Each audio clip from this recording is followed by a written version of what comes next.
Kia ora. We are learning our science capabilities, and today we're going to focus on science capability 1 and 5, gathering and interpreting data and engaging with science. We've got these cards in our classrooms that help us with our learning. They're also here to remind us of what we will be looking at and what skills we will be using. You're challenged to make a vehicle that moves without pushing it. How do you think you can do that? Your vehicle will require wheels to push against your track or road. On this diagram here, you can see the wheel arrow turning and the road which is pushing. So they're working to push against the track or the road. How do the wheels make a car go forwards? Do you know? If you pause the video here, you can have a chat to your buddy.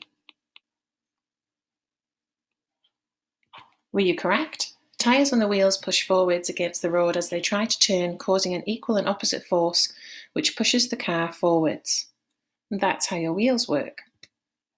The tyres must have a good grip at high friction so that they do not slide on the road surface.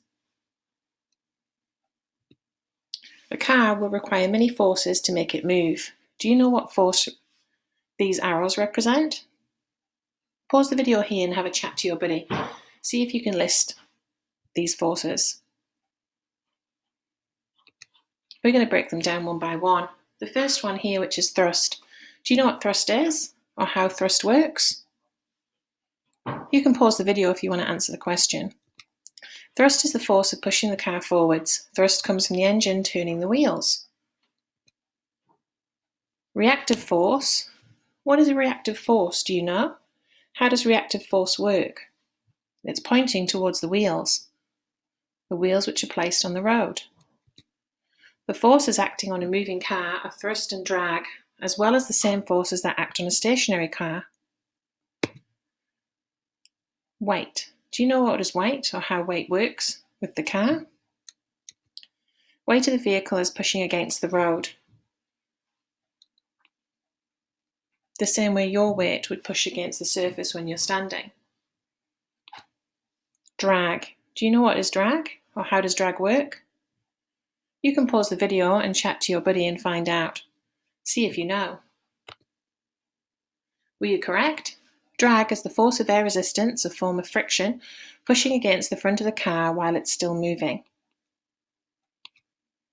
And if the forces of thrust and drag are equal, then the forces are balanced and the car will move with a constant velocity. In other words, the car will move with a constant speed. However, if the forces of thrust and drag are not equal, then the forces are unbalanced and the car will accelerate. The car will get faster if thrust is bigger than drag, and slower if the drag is bigger than the thrust. There might be some things you want to think about when you are creating your vehicle.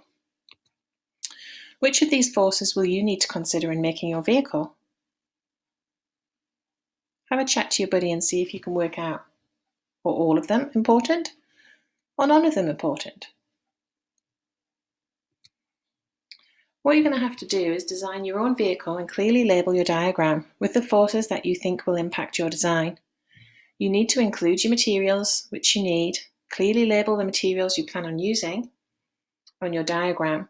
You've also got to make sure that you use at least 4 of the materials that come provided in the bag, and you can add 2 materials of your own to the design. They're your materials of your choice.